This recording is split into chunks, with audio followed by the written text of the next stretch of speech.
So I'm busy eating biltong. Do you guys know what biltong is over there in the UK? Yes. Well, No, not in the UK. yeah, there's a bit of it here. There's more and more of it.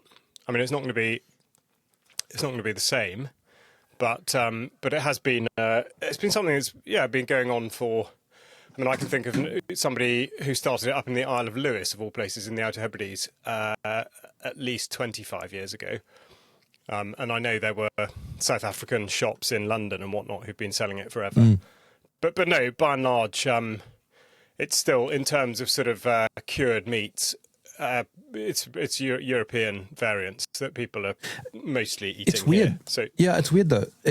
Biltong is obviously a South African thing. The equivalent would be, I suppose, beef jerky. But for some weird reason, nobody can match biltong. I'm biased, obviously, because I think biltong is better. But most people that I speak to agree. I'm not sure why though. It's not that difficult to make. Yeah, no. I mean, it really is very, very easy, and yeah, I'm not quite sure why people do it. I suppose if you're going to do it yourself, people just regard it as being a bit of a faff, which I suppose it is, depending on how you do it. But once you've set it up, it's very straightforward.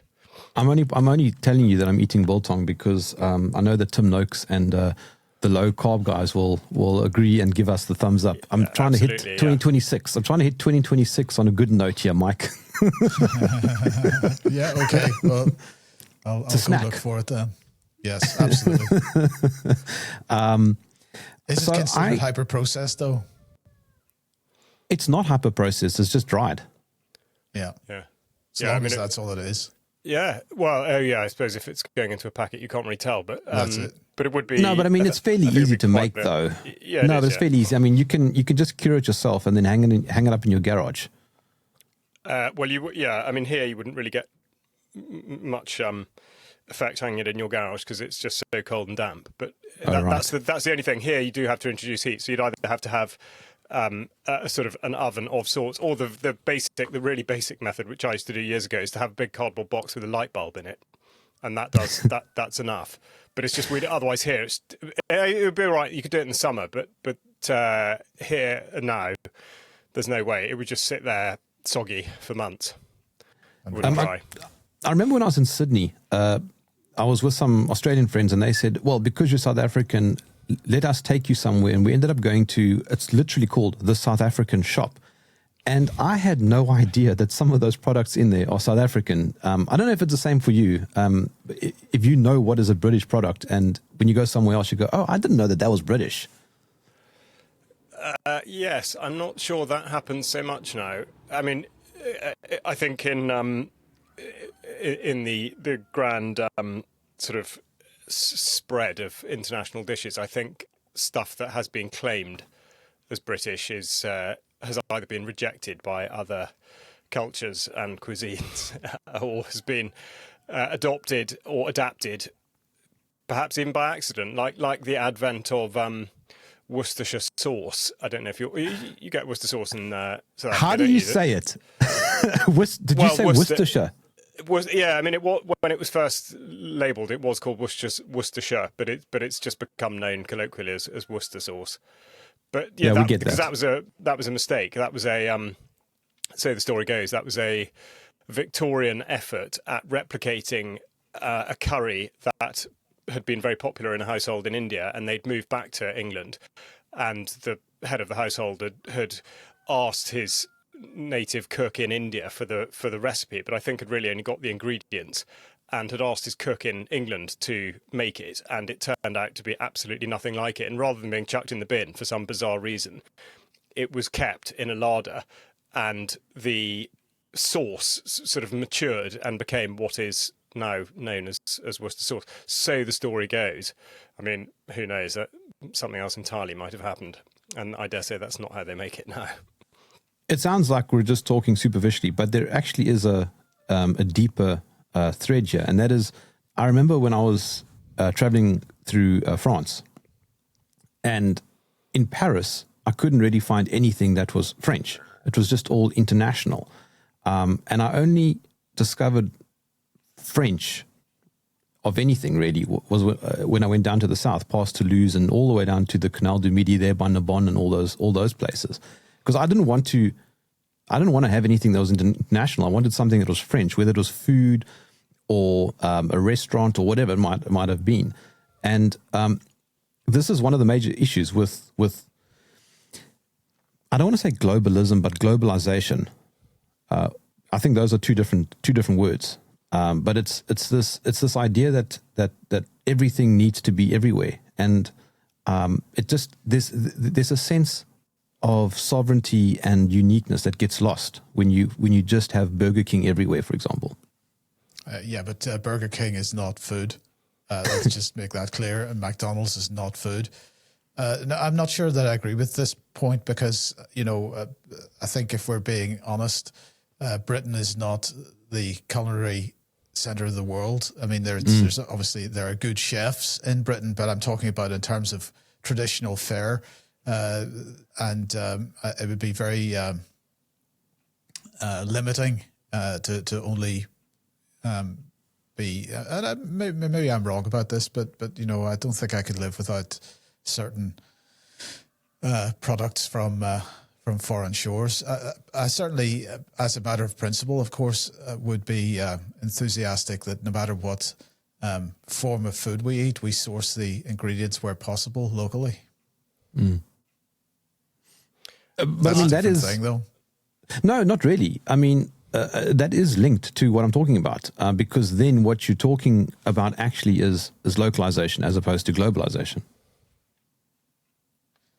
It's just, I mean, no matter what label you put on it, it's common sense because, I mean, it's supporting communities. It's about community at the end of the day. And we've talked about this before, but this is without doubt one of the reasons we're in the pickle we're in is because we have allowed ourselves to, because families have families split up and move elsewhere for jobs because it's impossible these days for people to sort of live where they were born, because inevitably there isn't the economy there for people. Then they move, and that splits up families, splits up communities, and we need to relearn that. I think that's absolutely crucial to the future.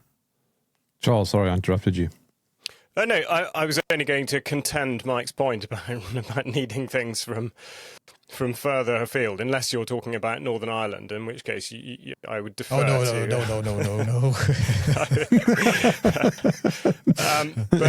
No, I mean, I think this actually does speak to a serious point, though. The United Kingdom has definitely got a terrible reputation for food, but I think that is largely because we have just yielded to corporate and international pressure to churn out mass-produced junk in the same form absolutely everywhere. And again, the point is, it's not food. It's not that it's different. It's just not actually food.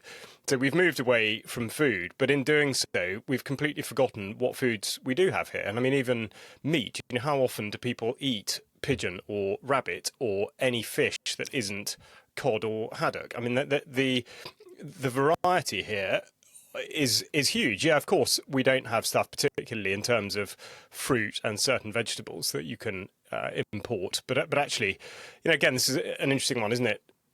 And I know this is potentially going down an enormous rabbit hole. But if you go back to what was being done at Chatsworth by Joseph Paxton in the 18th century, and the advent of the Cavendish banana and this, that, and the other. So growing conditions, and this is a very divisive issue because you look at what James Dyson is doing now. He's made billions with his hoovers and hairdryers, and now he's going into agriculture. He's the largest landowner in the country, agricultural landowner in the United Kingdom. Yeah, he is. Yeah, and you could say that's. And I will qualify this. You could say that's a good thing because, to a certain extent, he has his head screwed on. He talks about reducing chemical inputs. He talks about not taking subsidy. He talks about a lot of things that do make sense. But of course, ultimately, exactly like with his businesses to date, he is driven by the necessity for profit. And I'm not saying that's a bad thing.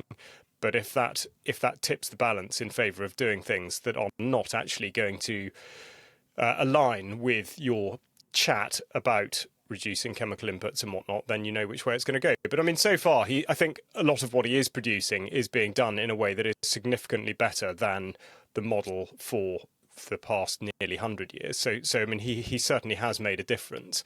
Sorry, I've veered slightly from the point. I think it's fine. I think the point is that there's an absolutely enormous opportunity to be producing really interesting, diverse types of food and actually using what is there. I mean, nature does provide a huge amount of food that actually you don't really even need to do anything about, and people have just been conditioned into thinking, right, okay, it's time to go to the supermarket again. I wonder what they've caught for me this week, and that's again, I know there will be a lot of people sitting there will think, well, it's just not realistic for me. I'm in X place, I can't do that. Okay, absolutely fair enough, but that doesn't mean to say you can't be in touch with somebody that is doing that, or you can't have a cooperative, or you can't have a syndicate that does go out and do whatever these activities are. So again, it's like with anything, there is probably either more that you could do or something that you could do differently. And that's, I'm not sort of throwing down the challenge, but I'm just saying, if you are fed up with the global corporate influence and the way that's affecting either the offerings that are available to you or the impacts that it has on the environment or health or any of those things, well, just have a head scratch and think about all the different things that are out there. And you don't have to, and a good starting point actually is just go back through literature. Just reading books that were written more than 100 years ago and reading what people ate is very interesting, because of course they weren't getting stuff shipped in from New Zealand that day. Yeah, I think we could be, we absolutely could have a renaissance in the United Kingdom, but there are so many forces driving against that. So I'm not going to disagree with any of that, Charles. Although you did, perhaps, the implication perhaps was that I was buying stuff from supermarkets. But anyway, that's neither here nor there. The issue for me, of course, is things that would absolutely be considered luxuries. I'll acknowledge, Parma ham, Parmesan cheese, red wine, these kinds of things and I realize that there is a winery not far away from you, but my question is whether, and I'm sure the product is pretty good, but it's not quite the same, is it? It's not the same, but then again, that's But do we have to be slightly less sniffy about this? You have a taste. You have a taste for whatever such a thing is. We just have to acknowledge that we're talking about something different. I mean, that's the way grapes are. You get what you're given, and so the wine that's produced here is not I would argue it's not a question of quality. I feel confident that certainly the vineyard that you're referring to, that's been well established in. I think it's just in Worcestershire, actually. It's been doing great wines for years, and that is the best possible result that you can create with those grapes. So it's just it's a taste thing. But I totally acknowledge it. Of course, that's absolutely the case. But haven't we been spoilt by this and sort of, in a way unconsciously thinking, well, yeah, I suppose, I prefer this, so I should get that. But I don't know. Then wine keeps, and so actually, is it such a bad thing that wine in particular travels? I don't know. We are trying our best to support local, and there's a farm not too far from us. I might have told you this previously, but they deliver every week a basket of fresh vegetables. You can't choose. They just bring a whole pile of vegetables because it's the way it grows. It's fairly organic.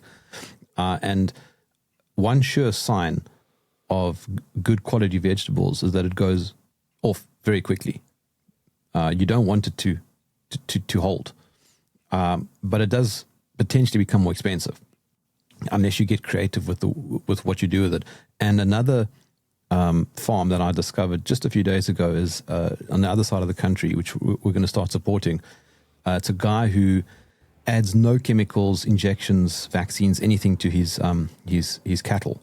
And what he did was he imported the Japanese black Wagyu bulls, and he has interbred them with Angus bulls, cows. And so now he's got this.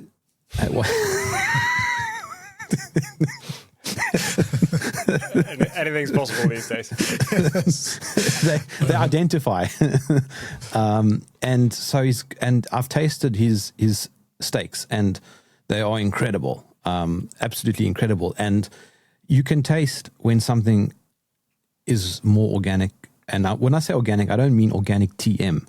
I mean actually organic. But it does come again at a bit of a cost. But I love what you said at the end of last year, Mike. You've got to embrace inconvenience. And so if something costs a bit more, it is more inconvenient, but there actually is a long-term benefit. This issue of cost is a really important one. We have been taught that what we want in life is 3 holidays a year and entertainment, going to the pub every weekend, all this kind of stuff. And we've been taught this isn't something that we actually wanted. This is what we've been told that we want, and for some reason we've jumped on the bandwagon. And so we've been told that we've got to spend the minimum that we can on the fundamentals of life and use the surplus, as much of the surplus as we can possibly find, for entertainment and all these other kinds of things. Now, Charles was talking about what people ate in the past. But we also spent a much greater proportion of our income on food. And at the end of the day, these are lifestyle choices that we make. Do we want to maintain a healthy lifestyle for longer? And therefore, where do we want to put our resources? Can we find forms of entertainment that perhaps are less propagandizing than going to the cinema or going to, or watching the latest marginally pornographic DEI-inspired play, or listening to the buying CDs full of sexualized, hypersexualized content, so-called musical content, right? So these are the choices that we have to make, and it's sort of. I always come back to this point of people that say, what can I do? And these are the kinds of things that we need to be, these are the kinds of decisions that we need to be making. And I think, so I would say to you that if you have the opportunity to spend more and get what you're getting, then that is a good decision, in my opinion. Mm. Totally agree. And if nobody heard it the first 16 times I mentioned it, then it goes straight to Angus McIntosh's point about nutrient density. And again, it is a conditioning exercise. It is to do with being told, 3 meals a day, get your 5 a day, get a balanced diet, a varied diet, this sort of stuff. But of course, what that means is you're eating stuff which puts you into that routine, and it becomes a psychological hunger. It becomes a semi-psychological issue. It's also a blood sugar issue, largely due to the fact that people are eating highly processed starch-based products, which encourage that feeling. But again, anecdotal. I don't have the paper to back this up, but I'm sure Tim Noakes does. If you eat a diet that consists of stuff that costs more per pound in weight, but provides a much bigger hit in terms of nutritional content, then you feel less hungry. And there absolutely is a psychological element to that, in that it takes quite a while to adjust to eating what is by volume less, but in my own experience, and certainly plenty of other people that I know who do similar things, everybody arrives at the same point, which is that you realise in actual fact that you're going through the motions of eating because it's sort of prescribed by societal norms that that's what you do. But in actual fact, eating twice a day or even once a day, and I remember your chat with Ivor Cummins, Jerm, he was talking about exactly that, exactly like John Kirk, who I did a interview, UK column, Raw Truth. He's a raw milk dairy farmer, and he basically adopted his diet to suit that of his cows, insofar as he took all the grains out of it, and then concentrated on just eating one very protein rich meal a day. And yes, I know there'll be lots of people out there saying, well, they exist perfectly well on a vegetarian diet. Fine, whatever suits. But the point is that it's the higher the quality, yes, that is a higher price, but actually overall my contention is that you're spending less money. And that's the important thing. And also you're spending less money in the short term. You're certainly spending less money in the long term, because you will not be, fingers crossed, other circumstances you can't necessarily dictate over, but by and large, you will not be infirm and unfit and unwell in the way that you might be if you persist with the cheaper non-food stuff. And even better, you'll be conscious of the fact that you're not giving money to Kraft, yes, and to Nestle and to Kellogg's and these types of corporations.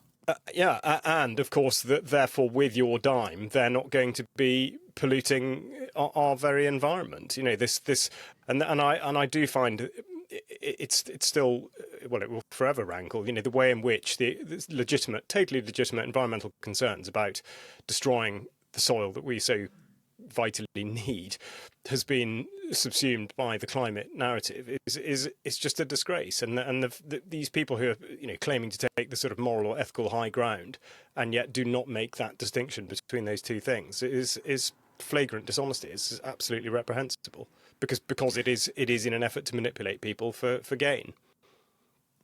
I've been trying very hard for the last couple of minutes to find a segue into a talking point that I told you I wanted to mention, and I just cannot find the segue. Well, I presume you're wanting to. I'm presuming you're wanting to establish some kind of farm, smallholding on the moon or something. I presume that's what you're. There's the segue. But yes, a couple days ago, maybe a week ago, I saw the big news: NASA sending 4 astronauts to fly around the moon. Now, I'm not particularly interested in whether or not that is real, or that's a different discussion altogether. But I'm wondering why now? Who benefits? What is the reason? Is this a deflection from big talking points? Do you think? Well, first of all, I would say that, of course, a lot of people are going to take a conspiratorial view of these types of events. At the end of the day, there are how many million people in the United States? 330 million or something like that. Or take any country, you've got large populations. Not everybody is aligned with any particular agenda, and so some people have their own agendas. I'm quite happy to consider the possibility that people within that organization are actually interested in doing what they're saying that they're going to do. I'm not going to suggest for 1 second that there aren't people in the political world or the media world that wouldn't take advantage of that, or that there isn't infiltration, there isn't an effort to push certain efforts in certain directions. These kinds of things, of course, happen. But, the main issue with this type of discussion, Jerm, is that we're not there and we are not party to what's going on. So we can only look in from the outside and speculate. Yeah. And if we just take a very, very small example, at the people that are out there at the moment that are looking in at the UK column and making certain decisions about it and saying these things publicly, and they're so far off the mark, it's unbelievable, then I find it really difficult to sort of look at an organization like NASA or any other organization and reach a conclusion based on what I see on the internet. So I don't know the answer to it, and certainly I'm 100% sure that for a lot of people it will be a diversion, partly because they are so concerned, so troubled by current events and anything that is offering any kind of diversion is going to be grabbed at. But also because anything that's going on in the world is going to be grabbed by people that, it's the old thing, it's a good day to bury bad news or whatever. That tactic is used in many, many ways, not just, that phrase came to popular notice following 9/11, but it doesn't have to be events like 9/11 that are good days to bury bad news. It can be stuff that is just, as you say, purely that might grab people's attention and take their minds in a direction. So I don't think there's an answer to your question, is basically what I'm saying.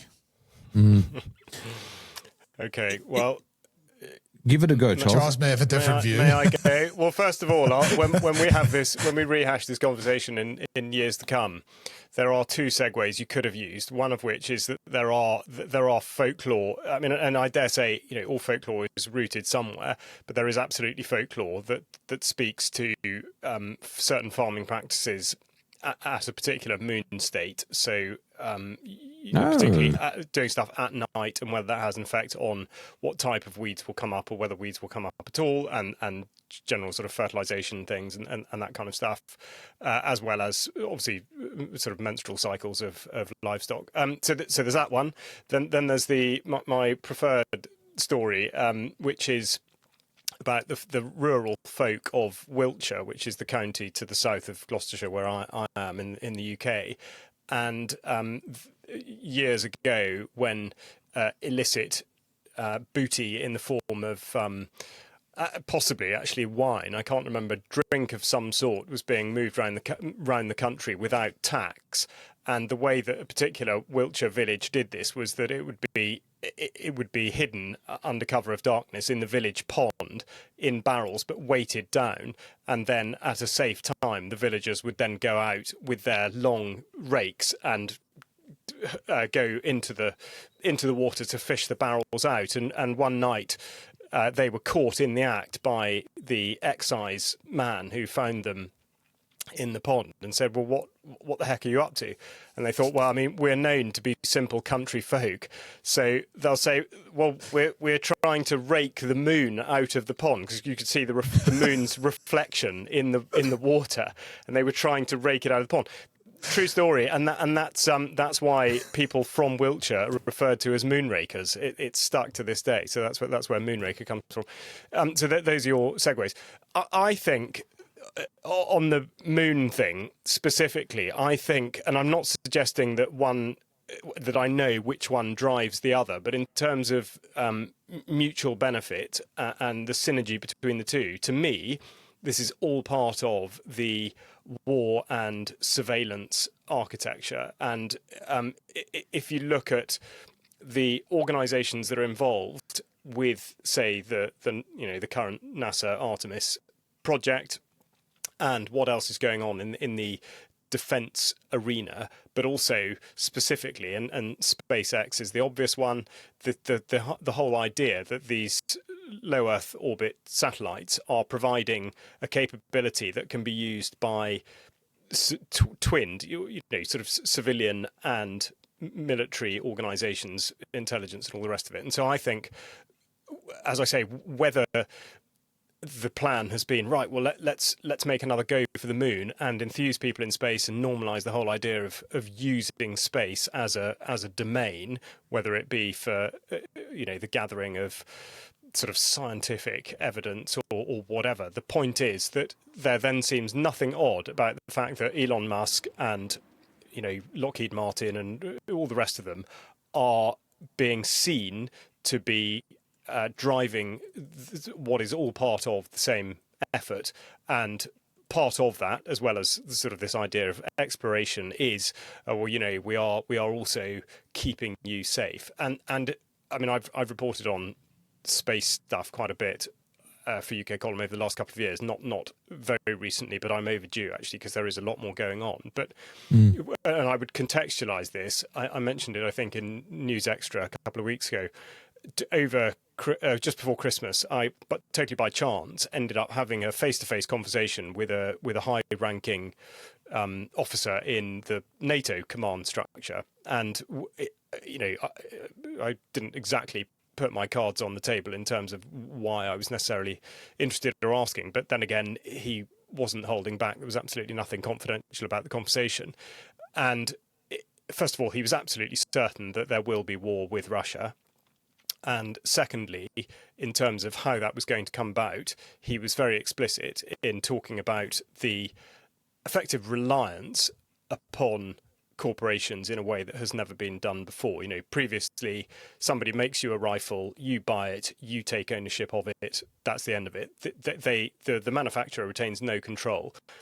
We've absolutely moved a lot further on from that, and the control exercised over any equipment, particularly stuff that flies up into space or whatever people want to call it, we're entering into a very, very different thing. And so he was very simple in saying that space and cyber, all sort of part of the same thing, were in effect going to form the larger part of the battlefield.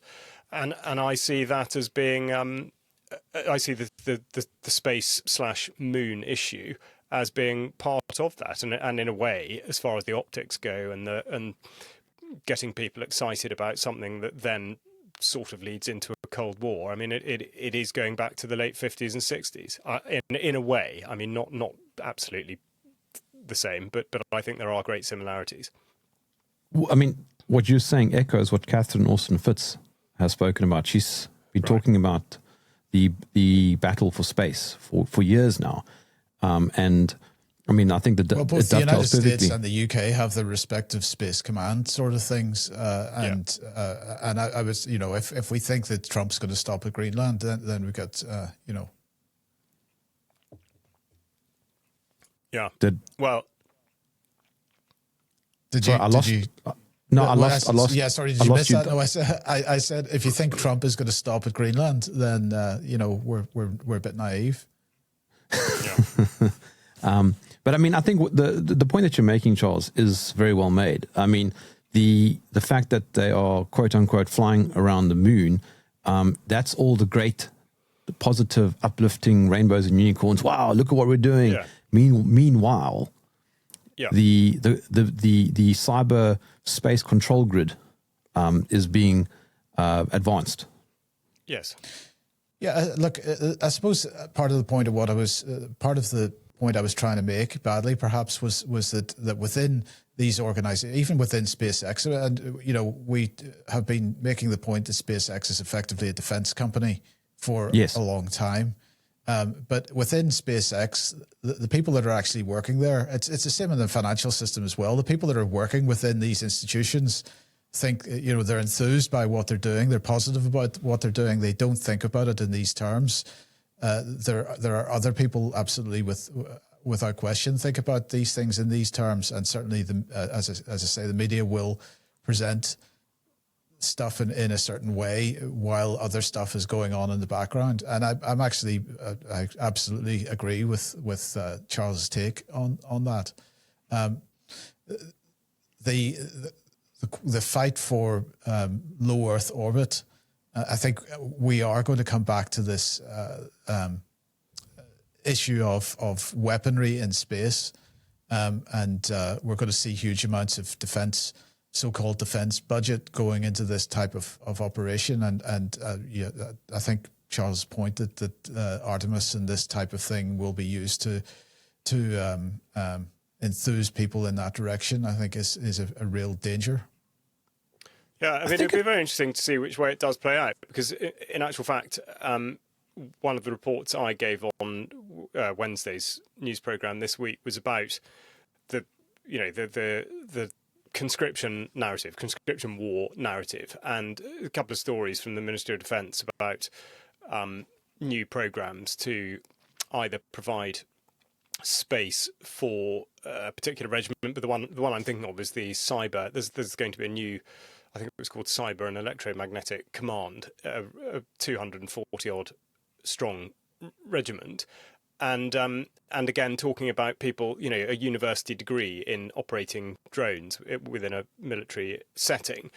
But you see, people have to have some sort of a dream about that. You're not. I don't think you're going to be considering, whether you'd be a carpenter or an artist or a butcher, and then you think, I'll tell you what, I'll just be a military drone operator.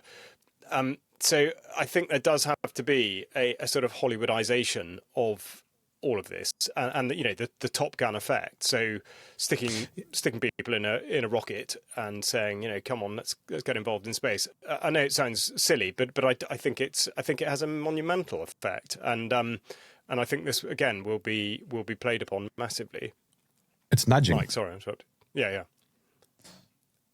We can't exclude the gaming industry from this, by the way, because that without question in my mind has been about indoctrinating people into this remote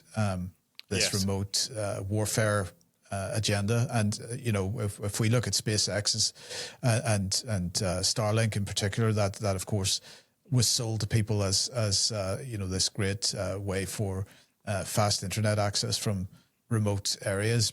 That has already been deployed in Ukraine on a battlefield. Charles, I'd be interested in your thoughts on where this low Earth orbit satellite, these low Earth orbit satellite nets go, because obviously the UK government bought into OneWeb at the point that it was going bankrupt for specifically the same type of capability to throw a load of low Earth orbit satellites. Is this about building the communications network for a global drone, remote drone control system? I think that would be one application. I have to say, on the technical side of it, I'm not very clued up as to what could happen. But I think I can't see any reason why there would be a limit, and I think the sort of the object of specific concern, which I keep banging on about, is this element of or this conundrum, really. Who is in control? If AI. Well, yeah, exactly. Well, you see, even Grok, the US, the DoD has engaged Grok AI to do quite what, I don't know. But I mean, that's the direction we're going in. No, but really, what I was going to say was that these are funded. These projects are funded by governments or specifically the military departments of governments, but they may have some control over them, but actually by no means all. And so the data collection and dissemination is, can go potentially anywhere. And so I think drones and whatever's coming next, because the rate of change in this area, I think, is absolutely phenomenal. And I sort of, in a way, feel like we don't really know the half of it. We might criticise the armed forces of the NATO countries for being completely behind the curve of their own making, in saying that they're going to defeat Russia without any of the things that they might need to do it. But in actual fact, behind the scenes, going back to what's being developed by the so-called defence industry, I think there's going to be a lot of stuff that's going to come out in a short space of time that would be pretty alarming, and as if it isn't already. But and I'm sure that will absolutely be tied into the low Earth orbit capability. I can't see how it wouldn't be. Catherine argues that a lot of that falls under what she calls the black budget. Well, which forms part of the missing trillions that she always talks about. Yeah, I mean, maybe. I mean, that could be the case. I think a lot of it's quite overt. But yes, I mean, I dare say that could well explain sort of certain amounts of missing money. And even if it's not missing, it's sort of been made up. It's sort of created from nowhere. So in a way, same difference. But yes, I mean the sheer cost of these projects, and the fact that yet again it is. I mean, that Elon Musk is such an obvious example, but it is just perfectly extraordinary that his pockets can be lined to quite such an extent. I don't know if you know. But there's a tug of war happening between Starlink and South Africa.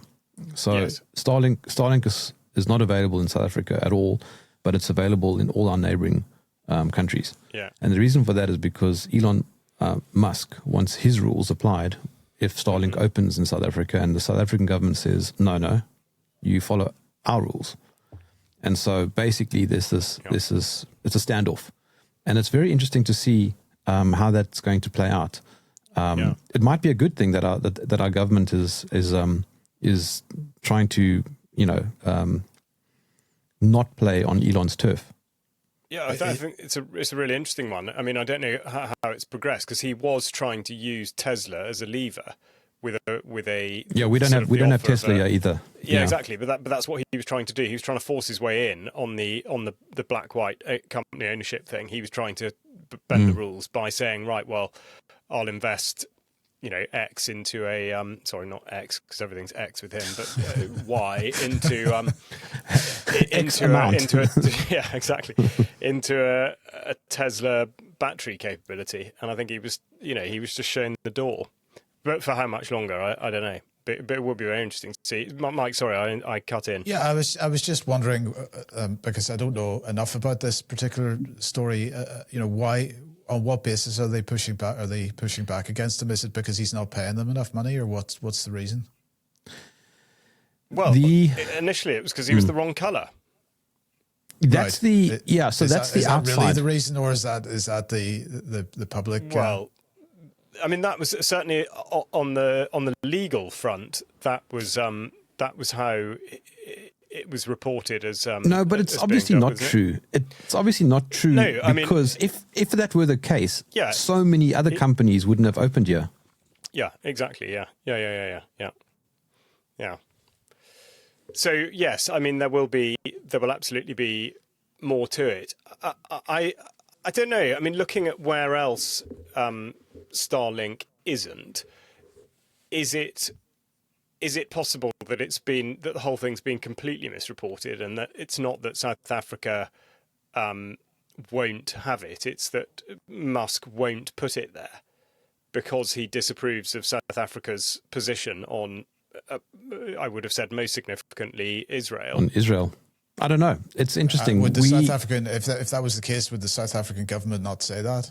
I mean, I don't know. If there's genuinely an adversarial situation going on there, and that was the reason, then perhaps they would. Yeah. Well, anyway. Well, I don't know. I mean, it is. It's massive speculation, but I would say the South African government comes out of it much better if it looks like they've stood up to Musk and told him to push off, rather than him saying that he's not going to do it because he doesn't like them.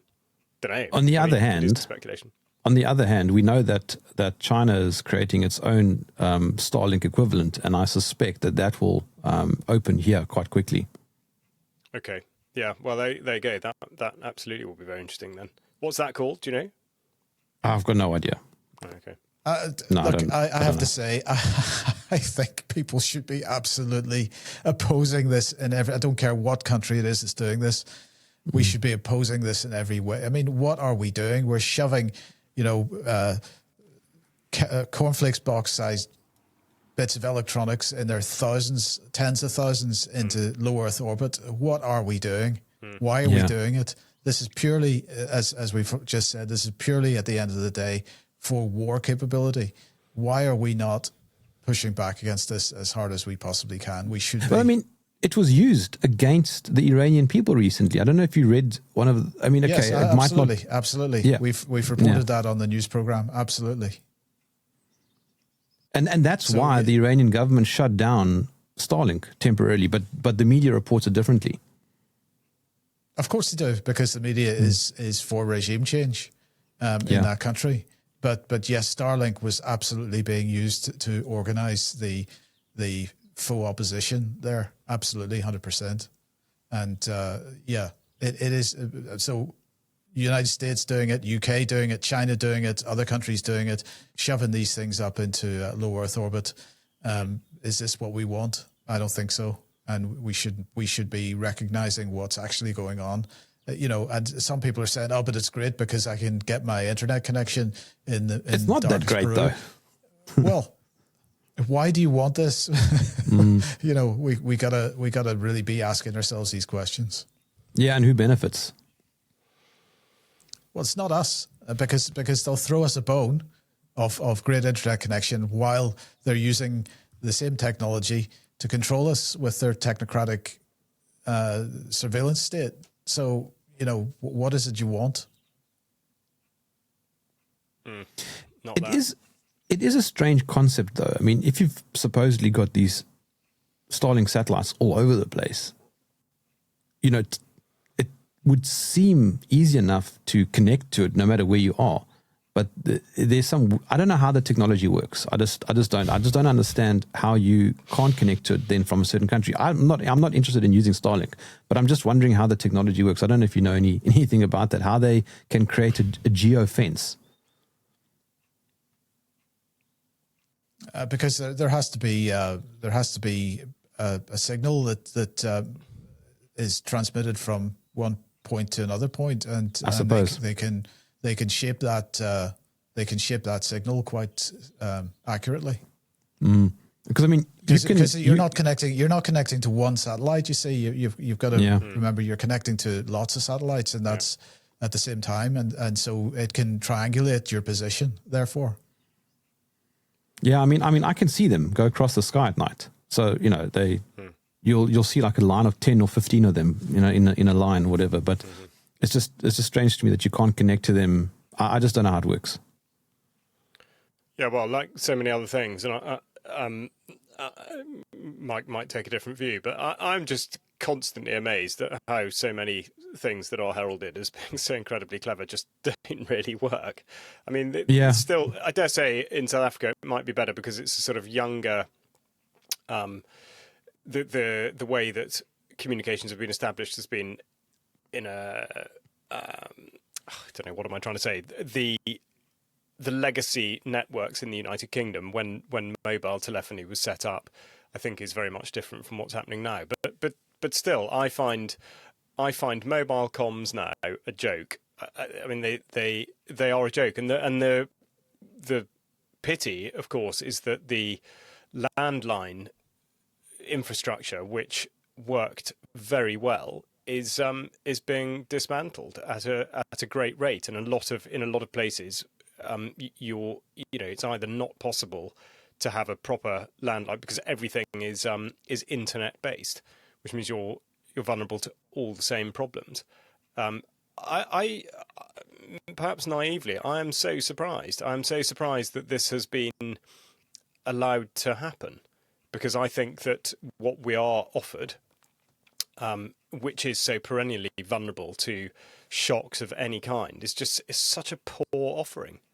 But I know I'm sceptical and a sort of willful Luddite, and I absolutely do want to wind the clock back in a good way. Charles, you're bang on. You look at the internet when it was originally conceived was intended to be an unbreakable network, communications network. It was intended to be utterly resilient with multiple paths from one place to another. And what they've done for commercial reasons, mainly, is turn it into something which is fragile as hell. Cloudflare goes down, the whole internet goes down. Yeah. Amazon goes down, the whole internet goes down.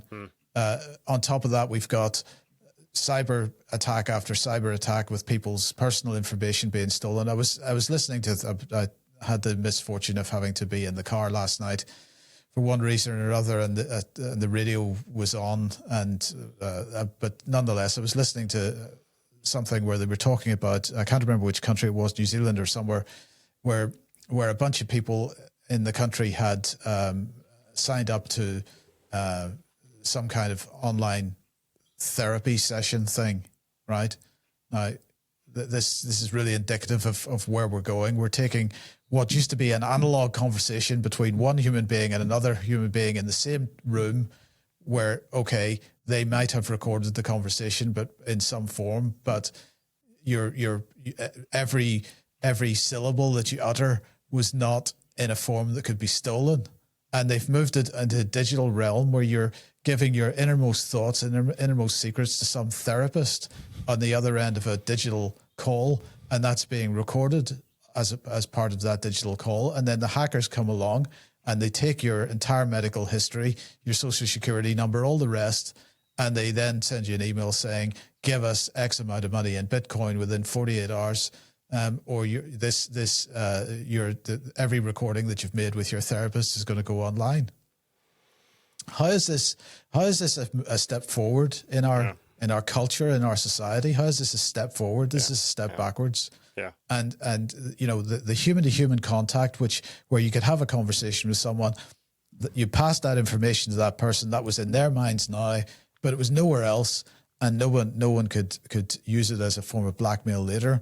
And suddenly we're setting ourselves up, you know, with this move towards digital ID and our entire lives, our entire identities becoming digital, there for the picking, and there's not a single corporation or government or organization that can protect anybody from having that information stolen and being used against us. This is a bad direction we're heading in, and we absolutely need to be going somewhere else. So I'm going to say to you, Charles, we need to bring back analog telephone lines, and we need to bring back human-to-human contact, and we need to shove all this digital rubbish in the bin where it should be. Yeah, I mean, and I think what I'm amazed by, and I've just been talking about James Dyson, who's got a bit more money than I have, and he could be doing any number of these things. And the reason I cite him is because he's obviously taken a relatively awakened view on farming, which he's clearly decided is a very important thing to him. And these sorts of things must be obvious to him, for example. They should be obvious to anybody. I mean, you cannot fail. It doesn't matter what your worldview is. Nobody can say that data is secure. It's just can't be said. It's an objective truth. But why hasn't anybody yet, or at least has anybody yet, tried to set something up that is analog and simple? And I mean, I know, sorry, obviously this has all been done, but I mean, it's to take over. Yeah, 'cause here the other example, of course, in the United Kingdom is the post office, which is being driven into the ground, and that is a disaster. I think we mentioned that last week, sort of jokingly, it'll keep going because they have to deliver pharmaceutical products via the post. Hold on a second, but you're talking about Royal Mail, not the post office. Yeah, okay, sorry, I'm talking about Royal Mail, but anyway, these systems are there. Is anybody going to try to salvage what's there and go back to a point where it actually worked? Or is there going to be a movement where somebody just snaps, who's got billions, and says, right, this is just hopeless. We do need a proper, robust analog communications. I mean, I don't know. Is this unrealistic? So, I mean, I've started doing more solutions-orientated shows around tech. I don't know if you saw a few weeks ago, I had Hakeem Anwar on, and I'm going to get him on more regularly because he offers sort of non-Luddite solutions in the digital sphere. So he sent me a laptop, all right? But why this laptop is different is that it's run on Linux. Now, the average person doesn't know what Linux is, but it really is a solution to getting into a privacy-orientated space. So in other words, you can still work and do all your stuff, but you are a lot more sovereign and a lot more secure digitally.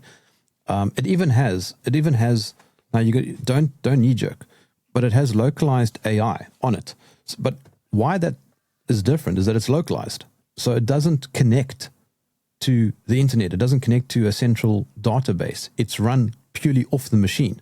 So you can access, libraries without worrying about spyware and people invading your privacy.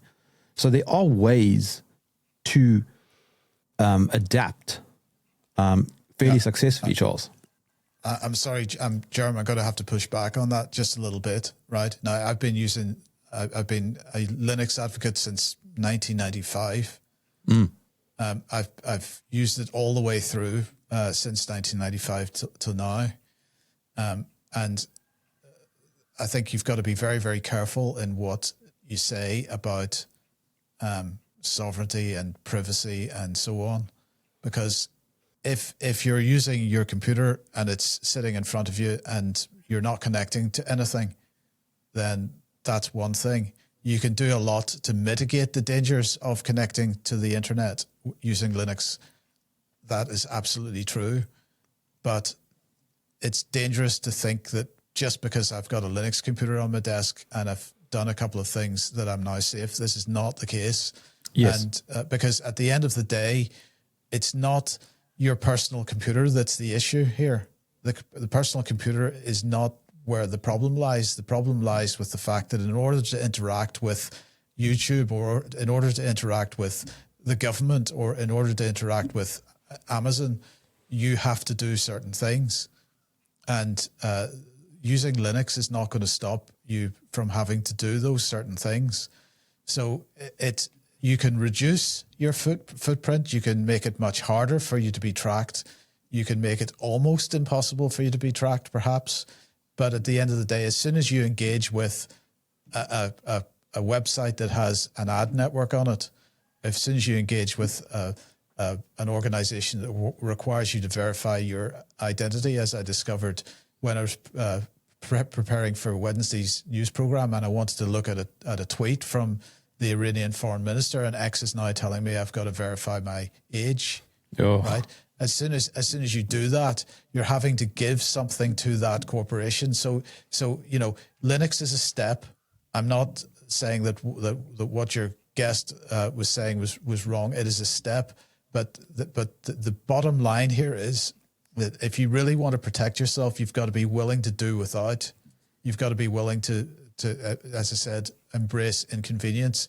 Can't use YouTube because YouTube wants me to verify my identity or my age, or X or any of these platforms. Can't engage with the government digitally because I'm not going to sign up to one login, and therefore I've got to sit for 4 hours or 6 hours or 8 hours on the telephone while nobody answers. Right? These are the kinds of decisions that we have to make. So yes, you can do a lot to reduce the danger, but you can't eliminate it. And I think it's really important that people understand that as soon as you are connecting to somebody else, you are inevitably going to have to give away something, and that's where the danger lies. I will add though that this Linux machine of mine is 100% secure. Why? Because the battery's flat. And it came with an American plug. Off, in other words. It came with an American plug, so I can't charge it. So I've had to. So there's a joke in here somewhere, but I had to order an American to South African adapter from China. Yeah. There you go. Brilliant. That's it. As sales pitches go, I've heard better.